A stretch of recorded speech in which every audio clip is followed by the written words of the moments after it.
Rodrigo Silva é uma pessoa que conhece, que tem o conhecimento. Qual é a sua leitura que você faz dos jovens hoje em tecnologia e o verdadeiro conhecimento? O que você percebe? É quando você sabe o que fazer com aquilo. Por exemplo, eu sou leigo em mecânica.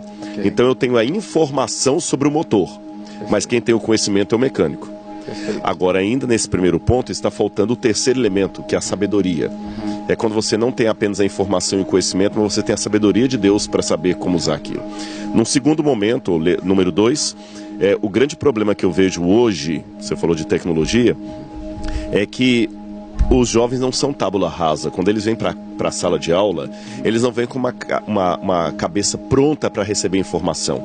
Ele já traz uma informação prévia que muitas vezes é suja, é inócua, é vendida, é errada. Vou dar um exemplo. Hoje, o grande problema do Brasil não é a falta de cultura, é o excesso de cultura inútil. Porque, principalmente, as mídias sociais têm colocado nos jovens muita cultura inútil. Dou um exemplo. Muitos jovens não sabem, nem vou falar de Bíblia, vou falar de história do Brasil. Okay. Ele não sabe o que foi o AI-5, nem quem foi Getúlio Vargas. Mas ele sabe todos os nomes dos personagens de Game of Thrones, que é cultura inútil. Ele não sabe o nome dos 12 apóstolos, mas ele sabe o nome. Exatamente. Mas é verdade. E o que acontece? Não estou falando agora que você não possa assistir Game of Thrones, não é esse o ponto. Não, perfeito, tanto é que eu citei aqui. A questão não é se você pode ou não comer chocolate. É se você está usando chocolate no lugar de arroz, feijão e salada. Perfeito. Você comer um pouquinho de chocolate depois numa sobremesa, tudo bem, meu amigo. Agora você substituir arroz e feijão por chocolate, você em pouco tempo vai estar diabético e no hospital.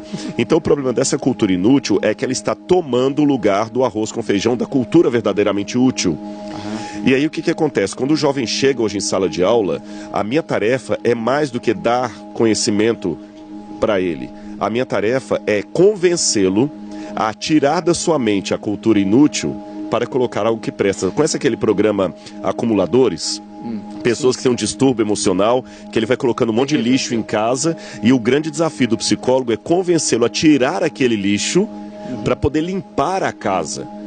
Esse é o problema do professor hoje. Ele não pode só chegar e colocar conhecimento. Ele tem que convencer o jovem a eliminar um pouco de conhecimento inútil para que sobre espaço na mente para que ele receba coisas boas. Porque, infelizmente, vivemos um mundo de PhDs em nulidade, em porcaria.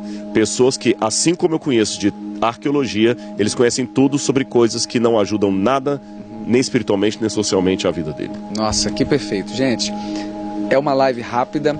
Eu queria fazer já a última pergunta em que você possa abranger.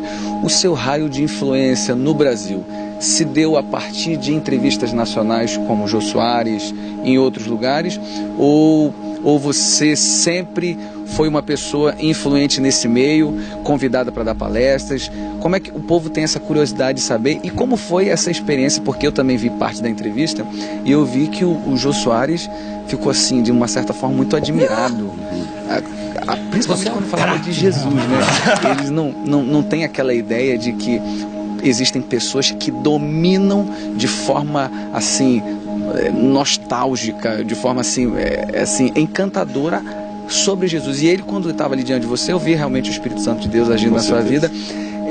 Como é que foi essa experiência e a partir disso, o que aconteceu no Brasil? O programa do Jô foi um divisor d'águas, realmente. Antes disso, eu pregava já, sempre dava palestras em universidades, mas num ciclo menor.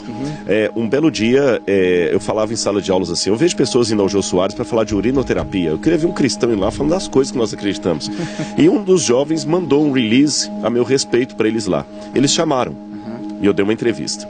2 anos depois, chamaram de novo. E deram uma segunda entrevista com 2 blocos. 3 anos depois, chamaram de novo. Outra entrevista com 2 blocos. 2 anos depois, eles chamaram de novo, mas eu estava fora do Brasil. Então essa 4ª entrevista acabou não existindo.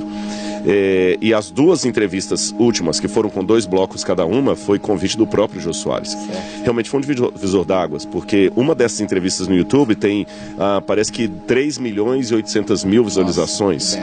Depois disso eu comecei com um programa na TV Novo Tempo, o programa Evidências, que graças a Deus tem alcançado um leque de pessoas muito grande.